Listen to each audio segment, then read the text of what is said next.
வணக்கம். இந்த வீடியோல என்ன பார்க்க போறோம் அப்படின்னா அப்சல்யூட் மெஜாரிட்டி, முழு பெரும்பான்மை என்றால் என்ன, வாட் இஸ் அப்சல்யூட் மெஜாரிட்டி அதான் பார்க்க போறோம். அது மாதிரி நம்ம கான்ஸ்டிடியூஷன்ல எங்கெல்லாம் யூஸ் ஆகுது அப்படின்னும் நம்ம அப்சல்யூட் மெஜாரிட்டியை பார்க்க போறோம். சரியா, பார்த்துடலாமா? அதுக்கு முன்னாடி பெரும்பான்மையின் வகைகள், டைப்ஸ் ஆஃப் மெஜாரிட்டி ஆல்ரெடி பார்த்துருப்போம். என்னென்ன பார்த்துருப்போம் அப்படின்னா சிம்பிள் மெஜாரிட்டியும் பார்த்துட்டோம், எஃபெக்டிவ் மெஜாரிட்டியும் பார்த்துட்டோம். சரியா, இன்னும் என்னென்ன பார்க்கணும் அப்படின்னா அப்சல்யூட் மெஜாரிட்டியும் ஸ்பெஷல் மெஜாரிட்டியும், முழு பெரும்பான்மையும் சிறப்பு பெரும்பான்மையும் நம்ம பார்க்க வேண்டியிருக்கு. முழு பெரும்பான்மை என்றால் என்ன பாருங்க.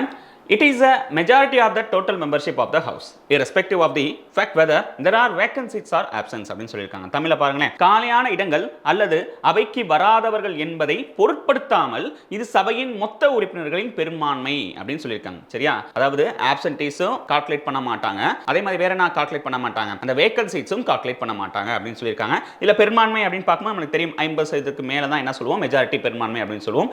சரி, என்னன்னு கொஞ்சம் டீடைலா பார்த்துறோம் பாருங்க. எக்ஸாம்பிளுக்கு லோக்சபாவை எடுத்துக்கிறோம். சரியா, டோட்டல் ஸ்ட்ரென்த் எவ்வளவு இருக்கு அப்படின்னா லோக்சபால 543 இருக்கு. அவங்க என்ன சொல்லிட்டாங்க, வேகன்சிலையும் நீங்க கால்குலேட் பண்ண கூடாது. சரியா, அதை கழிக்க கூடாது. வேற என்ன கழிக்க கூடாது அப்படின்னா ஆப்சென்டிஸையும் கழிக்க கூடாது, அவைக்கு வராதவருடைய எண்ணிக்கையும் நீங்க கழிக்க கூடாது. அப்ப என்ன செய்யணும் அப்படின்னா மொத்த உறுப்பினர்கள் எவ்வளவு லோக்சபால 543. சரியா, 543ல பெரும்பான்மை எவ்வளவு அப்படின்னு பார்க்கும்போது 272, 543 டிவைடட் பை 2 அப்படின்னு போட்டோம் அப்படின்னா நமக்கு எவ்வளவு கிடைக்கும் அப்படின்னா 272 கிடைக்கும். அதே மாதிரி ராஜ்யசபாக்கு 245. ஓகேவா, அதுல பெரும்பான்மை அப்சல்யூட் மெஜாரிட்டி என்ன அப்படின்னு பார்க்கும்போது 123 பை 2 அப்படின்னு பார்க்கும்போது என்ன வரும் அப்படின்னா 123 வரும். இது கான்ஸ்டன்ட் தான், இது கான்ஸ்டன்ட் தான், இது மாறவே மாறாது.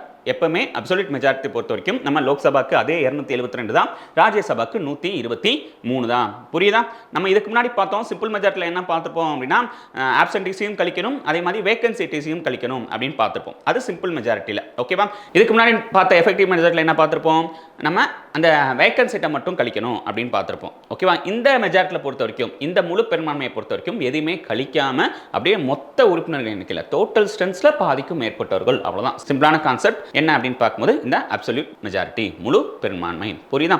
இது வந்து கான்ஸ்டன்ட் தான். நீங்க 543 பை டிவைட் பை 272, 245ல 123. சரி, இது எதுக்கெல்லாம் யூஸ் ஆகுது அப்படின்னு பார்க்கும்போது பாருங்க, இந்த வகையான பெரும்பான்மை அரசியலமைப்பால் எந்த ஒரு வழக்கு அல்லது நோக்கத்திற்காகவும் ஒரு முழுமையான தேவையாக பரிந்துரைக்கப்படவில்லை. ஓகேவா, நம்ம கான்ஸ்டிடியூஷன்ல இந்த அப்சல்யூட் மெஜாரிட்டி அப்படிங்கிறது எங்கேயுமே யூஸ் பண்ணல. சரியா, புரியுதா? டைப்ஸ் ஆஃப் மெஜாரிட்டி பொறுத்த வரைக்கும் 4 வகை தான். சரியா, அதுல இந்தியன் கான்ஸ்டிடியூஷன் 3 வகை தான் யூஸ் பண்றாங்க. இந்த அப்சல்யூட் மெஜாரிட்டியை மட்டும் என்ன செய்யல அப்படின்னா கான்ஸ்டிடியூஷன்ல யூஸ் பண்ணல, டைரக்டா யூஸ் பண்ணல. அதுதான் உண்மை. அப்போ எப்படி யூஸ் பண்றாங்க அப்படின்னு பார்க்கும்போது இன்டைரக்டா யூஸ் பண்றாங்க.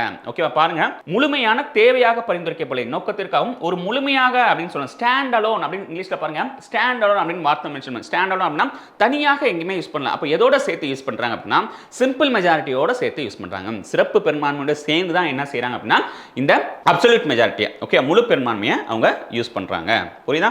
அப்போ நம்ம கான்ஸ்டிடியூஷன்ல தனியா எங்கேயாச்சும் இந்த அப்சல்யூட் மெஜாரிட்டி முழு பெரும்பான்மை யூஸ் பண்றாங்களா அப்படின்னு பாத்தீங்கன்னா எங்கேயுமே கிடையாது. சிறப்பு பெரும்பான்மையை சேர்த்து தான் நம்ம யூஸ் பண்றோம். ஓகேவா, நெக்ஸ்ட் வீடியோல என்ன பார்க்க போறோம் அப்படின்னா ஸ்பெஷல் மெஜாரிட்டினா என்ன, அதனுடைய டைப். ஸ்பெஷல் மெஜாரிட்டில பாத்தீங்க அப்படின்னா 3 டைப்ஸ் இருக்கு, அதையும் நம்ம டீடைலா பார்ப்போம் நெக்ஸ்ட் வீடியோல. சரியா, இதுக்கு முன்னாடி பண்ண அந்த எஃபெக்டிவ் மெஜாரிட்டியா இருக்கட்டும், அதே மாதிரி சிம்பிள் மெஜாரிட்டியா இருக்கட்டும், வேணும் அப்படின்னா நம்மளுடைய பிளேலிஸ்ட்ல இருக்கு, அதையும் பாருங்க. நம்மளுடைய நேஷனல் இன்ஸ்டிடியூட்ல கிளாसेस அவைலபிளா இருக்கு. Group 4, group 2, group 1 classes available போயிட்டு இருக்கு.